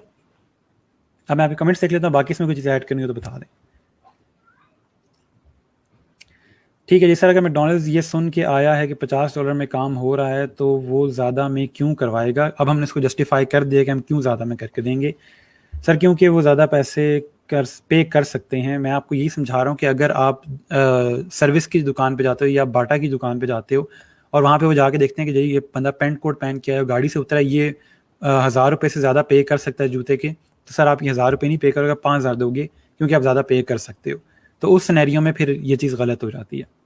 अगर आप सिर्फ इसलिए कह रहे हैं कि वो ज़्यादा पे कर सकता है तो हमें उससे ज़्यादा पैसे लेने हैं। अच्छा सर, पहली बात वो हमारे पास आएगा ही नहीं $50 वाले डिज़ाइनर के पास। वो बच्चे, गलती होगी मेरे से, मैंने आप लोगों के साथ एक केस स्टडी डिस्कस कर ली है। बात समझाने के लिए कह रहा हूँ, हर चीज़ को इतना लिटरल ना ले लिया करें कि नहीं जी ये तो हो ही नहीं सकता, कौवा तोड़ ही नहीं सकता, ये तो कोई बात ही नहीं करने वाली। तो थोड़ा सा चीज़ को समझ ले चाहिए। इस कौम की मुझे कभी समझ नहीं आने वाली। अच्छा जी सर, फिर तो हर कंट्री में ये होना चाहिए। हर कंट्री में ये देखें, जंग इसलिए नहीं होती कि उसमें मैकडॉनल्ड्स है। मैकडॉनल्ड्स होता है इसलिए जंग नहीं होती। मैकडॉनल्ड्स वहाँ पे जाता है, वहीं रिसर्च करता है जहाँ उसको पता होता है कि इस मुल्क में अब थोड़ी स्टेबिलिटी है, यहाँ पे जंग नहीं होगी। ठीक है, ये एक रिकॉर्ड है उसका। अच्छा जी सर, एक बात नोट की है, बड़ी ऑर्गेनाइजेशन के लोगो डिसेंट और सिंपल होते हैं, जैसे मैकडॉनल्ड्स का कितना सिंपल है। वो इसलिए सिंपल होते हैं क्योंकि वो टाइमलेस होते हैं। उनको पता होता है कि हमने आगे जो फ्यूचर है, अगर कई सालों तक हमने यही लोगो यूज़ करना है। अच्छा सर, ये तो वही फिर 1 साल वाली बात आ गई। तो बिल्कुल ऐसे ही मैकडॉनल्ड्स आपको ऐसा नहीं कहेगा 1 हफ्ते में हमारा लोगो डिज़ाइन करके दो। वो कहते हैं कि आपको जितना टाइम चाहिए आप ले लो, लेकिन हमारा लोगो बेहतरीन डिज़ाइन होना चाहिए। मैंने यूनिलीवर कंपनी के साथ काम किया था और यूनिलीवर ने मुझे कहा था कि आपको जितना टाइम चाहिए आप ले लो। हालांकि उनका इवेंट था एक बहुत बड़ा, उसकी कंप्लीट ब्रांडिंग मैं कर रहा था, लेकिन उन्होंने कहा हम इवेंट आगे कर देंगे लेकिन हमें डिज़ाइन पे कंप्रोमाइज़ नहीं चाहिए। ये वो कंपनीज होती हैं जिनको पता होता है कि डिज़ाइन की वैल्यू कितनी है। अच्छा, value based on impact of company, जी बिल्कुल ऐसा ही है। ठीक हो गया। राइट सर, मैं भी यही सोच रही थी, गलती होगी। ठीक है जी, ओके। उसके बाद हमारे पास आता है इक्विटी बेस्ड प्राइसिंग। ठीक है, ये बहुत कम यूज़ होती है। वैल्यू बेस्ड चार्ज जो है वो नॉर्मली डायरेक्ट क्लाइंट के साथ आप कर रहे होते हो, या फाइवर पे आपके पास कोई क्लाइंट आया लेकिन वो बड़ा क्लाइंट है, वो आपसे बात करे तो आप उसके साथ ये चीज़ डिस्कस कर सकते हो। और फाइवर पे काफ़ी बड़े क्लाइंट्स आपको मिलते हैं। इक्विटी बेस्ड प्राइसिंग थोड़ी सी डिफरेंट चीज़ और थोड़ी सी मज़े की चीज़ है। ये शायद आपको कॉन्सेप्ट कभी आपने सोचा भी नहीं होगा। इक्विटी प्राइसिंग में क्या होता है कि आप अपने क्लाइंट से कहते हो कि अपनी कंपनी में से मुझे 5 से 10% प्रॉफिट जो है कंपनी का वो मुझे आप दोगे हर साल, जो भी आपका ओवरऑल बनेगा। ठीक है, मैं आपको इस डिज़ाइन का चार्ज नहीं करूँगा, बस जो भी आपकी इक्विटी 5 से 10% बनती है वो आप मुझे दोगे। ये कब हो रहा होता है? ये तब हो रहा होता है जब आपका जो डिज़ाइन है वो कंपनी के ओवरऑल रेपुटेशन के अंदर बहुत ज़्यादा इन्वॉल्व होता है। फॉर एग्जांपल, एक सॉफ्टवेयर कंपनी है, या समझ लेते हैं क्रीम फॉर एग्जांपल, अपना एक पूरा प्रोजेक्ट स्टार्ट कर रहे हैं, अपनी ऐप स्टार्ट कर रहे हैं और उसके लिए उनको डिज़ाइनर चाहिए, और आपकी पूरी जो डिज़ाइनिंग है वो उसके ऊपर इम्पैक्ट क्रिएट करिए। अगर डिज़ाइन अच्छा होगा ऐप का तो लोग यूज़ करेंगे, अगर ऐप का डिज़ाइन अच्छा ना हुआ तो लोग यूज़ नहीं करेंगे। तो इसका लिहाज से आपकी डिज़ाइनिंग बहुत इन्वॉल्व है उसमें। तो आप ये कहते हो कि आपकी कंपनी का प्रॉफिट मेरे काम पे डिपेंड करता है, तो उस सिनेरियो में आप 5 to 10% मुझे दोगे। ठीक है, तो वो फिर आप उसके साइन कर लेते हो और इसके अगेंस्ट आप कोई पैसे नहीं लेते। जब भी कंपनी फिर प्रॉफिट जनरेट करती है, वो जितना ही प्रॉफिट होता है वो फिर आप उसको उससे पैसे ले रहे होते हैं, और इस सिनेरियो में आप उसको लाइफ टाइम फिर सर्विस दे रहे होते हैं कि जब तक कंपनी है मैं आपको सर्विस देता रहूँगा अपनी डिज़ाइन की, और जो भी पैसे हैं जो भी पैसे बनेंगे वो मैं आपसे ले लूँगा। ठीक है, नॉर्मली जो न्यू स्टार्टअप्स होते हैं, जो बिल्कुल भी स्टार्ट हो रहे होते हैं, वो ये काम करते हैं और वो एक डिज़ाइनर को अपने साथ लगा लेते हैं या एक डिज़ाइनिंग कंपनी को साथ लगा लेते हैं कि जी 10% हम आपको अपना देता रहेंगे और आप जो भी डिज़ाइन सर्विस हैं हमें वो पे करते रहेंगे। ठीक है। अच्छा सर, आपको सबसे बड़ा प्रोजेक्ट कितने का मिला है अभी तक? मैं नहीं बताऊंगा। ठीक है जी। उसके बाद हमारे पास प्राइसिंग रेंज को समझना है हम लोगों ने। थोड़ा सा ये देखिएगा, प्राइसिंग रेंज हमने क्लाइंट को बतानी किस तरह से। ये चीज़ बहुत मज़े की है और ये चीज़ आपको कोई नहीं बताएगा। ये एक समझ लें कि सीक्रेट है, सीक्रेट सॉस है ये क्लाइंट को रेंज बताने का। ठीक है, अब समझिएगा कि हमने क्लाइंट को रेंज बतानी किस तरह से है। पहली बात, एक इनफाइनाइट लूप है दुनिया में कि क्लाइंट को जब हम प्राइस पूछ रहे होते हैं या क्लाइंट हमसे प्राइस पूछ रहा होता है तो होता क्या है, क्लाइंट हमें कहता है कि अपनी प्राइस बताओ, हम क्लाइंट को कहते हैं अपना बजट बताओ। ठीक है, फॉर एग्जांपल एक ऐसा काम आ गया कि जहाँ पे हम लोगों को आइडिया नहीं है कि इसके पैसे कितने बनेंगे। ठीक है।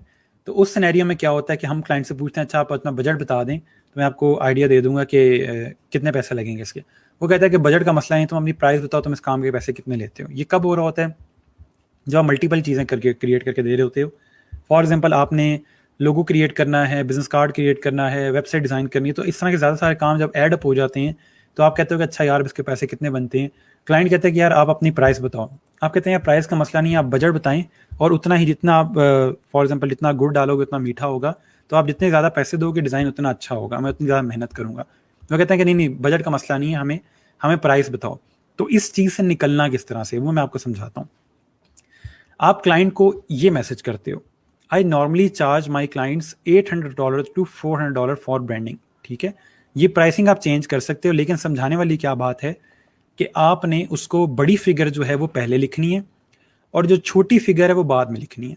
दोबारा देखें, I normally charge my clients $800 to $400 for branding. उसको समझ आ गया कि सबसे अच्छी ब्रांडिंग जो होती है वो $800 की होती है और सबसे जो लोएस्ट ब्रांडिंग है जिसमें कोई इतनी ज़्यादा चीज़ें अच्छी नहीं होंगी वो $400 की है।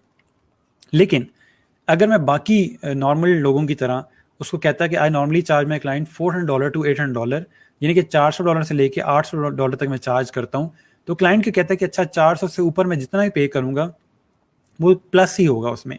यानी कि मैं इसको कह सकूँ कि देखो मैंने मिनिमम प्राइस पे नहीं की, मैंने $500 पे किया है और अब मुझे अच्छा डिज़ाइन चाहिए। इस सिनेरियो में क्या हो रहा है कि उस क्लाइंट को ये फील आ रही है, सारी माइंड की गेम है, उसके हम माइंड के साथ प्ले कर रहे हैं। क्लाइंट को पता चल रहा है कि मैं $800 से जितना कम पे करूंगा मेरी वैल्यू गिरती जाएगी, मेरा जो काम की ओवरऑल जितना अच्छा काम है वो $800 के इससे कम जैसे जैसे होता जाएगा काम बुरा होता जाएगा। ठीक है, तो हमने प्राइसिंग जो थी वो इन्वर्ट कर दी, स्वैप कर दी कि जो बड़ी प्राइस है वो पहले लिख दी और छोटी प्राइस बाद में लिख दी है। और ये बहुत इम्पैक्ट क्रिएट करती है और मैं भी पर्सनली जब भी प्राइस दे रहा होता हूँ इसी तरह दे रहा होता हूँ और क्लाइंट हमेशा इस जाल में फंस जाता है कि ये $800 से मैं जितना दूर जाऊँगा ये खुद ब खुद मेरे जो काम है उस पर इम्पैक्ट करेगी। और मैं इसको ऐसा करता हूँ कि चलो $700 का कह देता हूँ कि अच्छा मैं $700 के अंदर चीज़ क्रिएट करवा सकता हूँ। ठीक है, मेरे पास $700 का बजट है, इसमें मुझे चीज़ बना दो। 800 पे करूँगा तो 800 बहुत ज़्यादा हो जाएगा, 700 में काम कर लेता हूँ। लेकिन अगर मैं यहाँ से 400 और 800 कहता उसको तो उसने कहना था 400 से ऊपर जितना भी होगा वो काम अच्छा ही होगा क्योंकि मिनिमम प्राइस में पे नहीं कर रहा। ये जस्ट माइंड की गेम है, ये कभी आप अप्लाई करके देखिएगा, क्लाइंट खुद ब खुद कहेगा कि अच्छा मुझे, वो हमेशा इससे दूर आएगा, इससे दूर भागेगा। ठीक है, इसके करीब करीब प्राइस देगा आपको, हल्का सा दूर जाएगा लेकिन हमेशा 400 से दूर ही जाएगा वो, कि मैं इसके करीब ना हूँ वरना मेरी प्राइस गिर जाएगी। ठीक है, या मेरी क्वालिटी गिर जाएगी।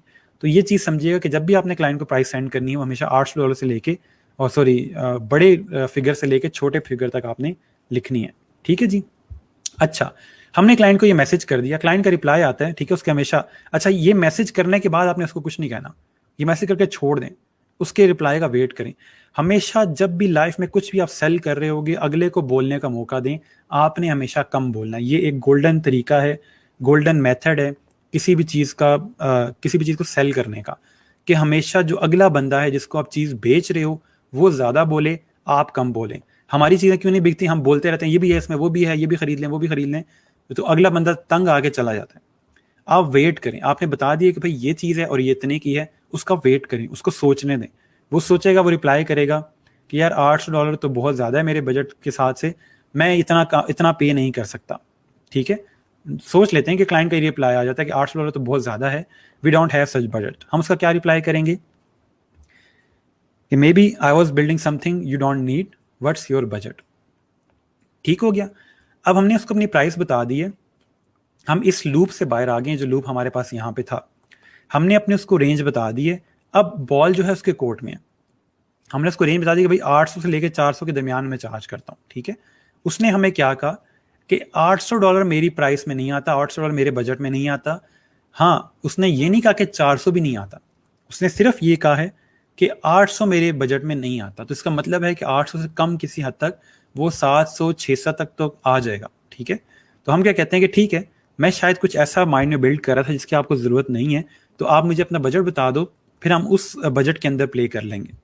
ठीक है, तो वहाँ से क्या होता है कि फाइनलाइज फिर आप करते हो, जो बजट उसका होता है वो बजट बताता है और फिर आप उस बजट के अंदर जो चीज़ क्रिएट करके दे सकते हो उसको वो क्रिएट कर देते हैं। ठीक है, तो इस तरह हम क्लाइंट से इस सिनेरियो में बात कर रहे होते हैं। आगे चल के कम्युनिकेशन में हम और इसको सीखेंगे कि हम लोगों ने क्लाइंट से किस तरह बात करनी है और बार्गेन कैसे करना है या निगोशिएट कैसे करना है। ठीक है जी, तो ये प्राइसिंग के ओवरऑल मेथड्स थे। और प्राइसिंग जो आप लोगों की अपनी है, फिलहाल इस पॉइंट के ऊपर जब आपने क्रिएट कुछ भी नहीं किया हुआ तो प्राइस सेट करना थोड़ा मुश्किल हो सकता है। लेकिन फ्यूचर में जब एटलीस्ट 4-5 लोगों आप डिज़ाइन कर लोगे, उन डिज़ाइंस को आप बाकियों के डिज़ाइन के साथ कंपेयर करो और देखो कि क्या आप उस तरह का डिज़ाइन क्रिएट कर रहे हो जिसके साथ भी आपका मैच करता है। आप उससे कम ज़्यादा या जो भी उसके आसपास प्राइस रखना चाहते हो वो रख के आप ओवरऑल अपना जो काम है वो स्टार्ट करो, और फिर टाइम के साथ साथ प्राइसिंग इंक्रीज कर सकते हो। मैंने अपनी प्राइसिंग जो थी $5 से $10 स्टार्ट की थी, और अब मैं कभी भी कोशिश करता हूँ कि $100 या $200 से कम काम ना करूँ। ठीक है, तो ये टाइम के साथ साथ बिल्डअप होगा, आपके एक्सपीरियंस के साथ बिल्डअप होगी चीज़। लेकिन चीज़ समझने वाली जो है वो सिर्फ ये है कि खुद को इम्प्रूव करते रहना। ठीक हो गया, यहाँ तक कोई क्वेश्चन हो तो पूछ लें, फिर हम आज का लेक्चर क्लोज करते हैं। और इंशाल्लाह फिर आगे चल के जब आप लोग गिग्स क्रिएट करोगे उसमें मैं साथ साथ प्राइसिंग देखता रहूँगा और आप लोगों को गाइड कर दूंगा। ओके जी, सर आपने इक्विटी प्राइसिंग ट्राई की है? मैंने ट्राई की है, ठीक है, एक आज क्लाइंट को मैंने कहा भी था इक्विटी प्राइसिंग का, लेकिन उसके अंदर लीगल चीज़ें बहुत ज़्यादा इन्वॉल्व होती हैं। क्योंकि मैं पाकिस्तान में हूँ, वो अमेरिका में है, वहाँ पे अलग रूल्स इन्वॉल्व होते हैं, यहाँ पे अलग रूल्स हैं। कल को फॉर एग्जाम्पल वो मुझे पैसे नहीं पे करते, मैं कहाँ जाऊँगा, किससे बात करूँगा? तो इसलिए मैं थोड़ा सा पीछे ही रहा कि इक्विटी प्राइसिंग ना हो। अच्छा, फाइबर बार्गेनिंग होती है? जी बिल्कुल होती है, फाइबर बार्गेनिंग होती है। सर भी प्राइस कितनी होनी चाहिए for a logo business card? आप स्टार्ट अगर अपना खुद डिज़ाइन देखो, मैं इसलिए कह रहा हूँ कंपेयर करो बाकियों के डिज़ाइन के साथ, आप खुद प्राइस रखो।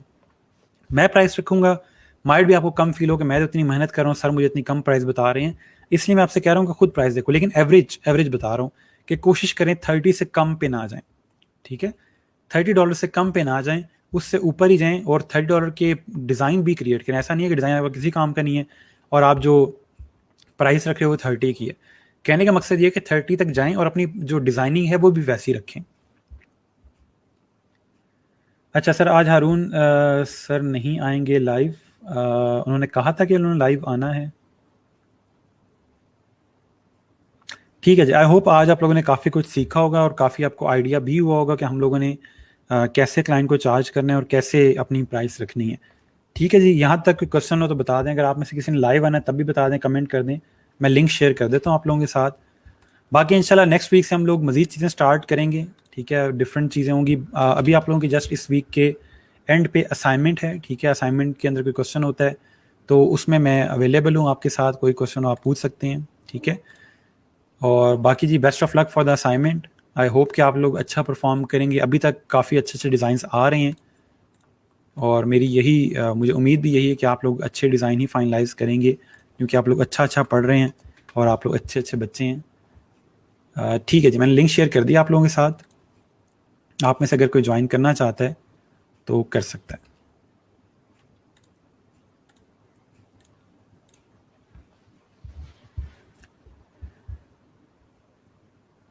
अच्छा सर, अगर कोई कहे कि आपके गिग की प्राइस ज़्यादा है, काम कम करें फिर? अच्छा, फॉर एग्जांपल क्लाइंट आपके पास आता है, वो कहता है कि यार आपने $100 का जो यहाँ पे बजट रखा हुआ है या जो प्राइस रखी हुई है $100 की, ये मैं पे नहीं कर सकता, लेकिन काम मैंने आपसे करवाना है। आप उससे कहोगे कि मैं 100 के अंदर 4 कॉन्सेप्ट क्रिएट करके दे रहा हूँ, तो हम ऐसा कर सकते हैं कि मैं आपको $60 के अंदर 2 कॉन्सेप्ट दे देता हूँ या 50 के अंदर 2 कॉन्सेप्ट दे देता हूँ। आप अपने प्रोजेक्ट का स्कोप कम कर देते हो। ठीक है, तो इस तरह से हो सकता है। अच्छा sir, I got message yesterday night from client, she wants email ID, what to do next? आप उससे कहो कि आप ईमेल आईडी वगैरह शेयर नहीं कर सकते। उसको जो भी क्वेश्चन है, जो भी क्यूरी है, वो यहीं पे कांटेक्ट करे, फाइवर के ऊपर ही। सर टोटल कितने लेक्चर्स हो गए हैं? टॉप पे लेक्चर का नंबर लिखा आ रहा है, 24 लेक्चर्स आप लोगों के हो गए हैं और टोटल 50 लेक्चर्स हैं, तो ऑलमोस्ट आपका हाफ कोर्स कंप्लीट हो गया। ठीक है, और एक तरह से हम लोग अब बिल्कुल ट्रैक पे आ चुके हैं। जो पहले वाले हमारे एक थी आदतें, वो आदतें ख़त्म हो चुकी हैं, हम प्रॉपर चीज़ों को समझना शुरू कर दिया और अडॉप्ट करना शुरू कर दिया। ठीक है, अच्छा सर, आपको मैसेंजर पर इनबॉक्स करना है, मुझे क्या चीज़ आपने इनबॉक्स करनी है वो बता दें। सर फीडबैक फॉर्म की समझ नहीं आई। फीडबैक फॉर्म तो आप मेरे ख्याल में 4 दफ़ा शायद फिल कर चुके होंगे। अगर समझ नहीं आई तो सर ने ग्रुप में पोस्ट किया हुआ, सर हारून से और क्लियर कर लें। आपने सिंपल उस फॉर्म को ओपन करके वहाँ पे जो भी चीज़ें आपसे पूछ रहे हैं वो इंटर करनी है और वीडियो अपलोडेड है कि कैसे फॉर्म को फिल करना है, तो उसमें इतना कोई मुश्किल चीज़ नहीं है। ठीक है जी, मैं देख लेता हूँ कि हमें यहाँ पे ज्वाइन कर रहा है। अच्छा जी सर, अगर कम रेट पे एग्रीमेंट हो गए तो नेक्स्ट क्या हम गिग की प्राइस चेंज करेंगे? आप चेंज नहीं करोगे प्राइस, आप जस्ट उस क्लाइंट को कस्टम ऑफर सेंड करोगे जितने की प्राइस वो कह रहा है, ठीक है। ओके जी, हमें कोई भी ज्वाइन नहीं कर रहा, ठीक हो गया, तो मैं इसको यहाँ से फिर क्लोज करता हूँ। इंशाल्लाह फिर हम लोग मंडे से न्यू चीज़ स्टार्ट करेंगे, ठीक है। अच्छा सर, इस बार न्यू फॉर्म है, इसकी वीडियो अपलोडेड है, सर हारून आपको मज़ीद क्लियर कर देंगे, कोई इतनी मुश्किल चीज़ नहीं है उसमें, ठीक है। फॉर्म उसी तरह का जैसे आप लोग पहले फिल कर रहे थे, जस्ट जगह डिफरेंट है। स्केचेस इनबॉक्स करने जी, बिल्कुल सब बच्चे मुझे स्केचेस इनबॉक्स ही कर रहे हैं, तो आप लोग भी मुझे स्केचेस इनबॉक्स कर सकते हैं, ठीक है। बाकी कोई मसला हुआ, कोई क्वेश्चन हुआ तो पूछ लीजिएगा असाइनमेंट से relevant. Best of luck for the assignment. इंशाल्लाह मंडे को फिर हम यहीं से कंटिन्यू करेंगे। तब तक के लिए अपना ख्याल रखिएगा, दुआ में याद रखिएगा। अल्लाह हाफिज़।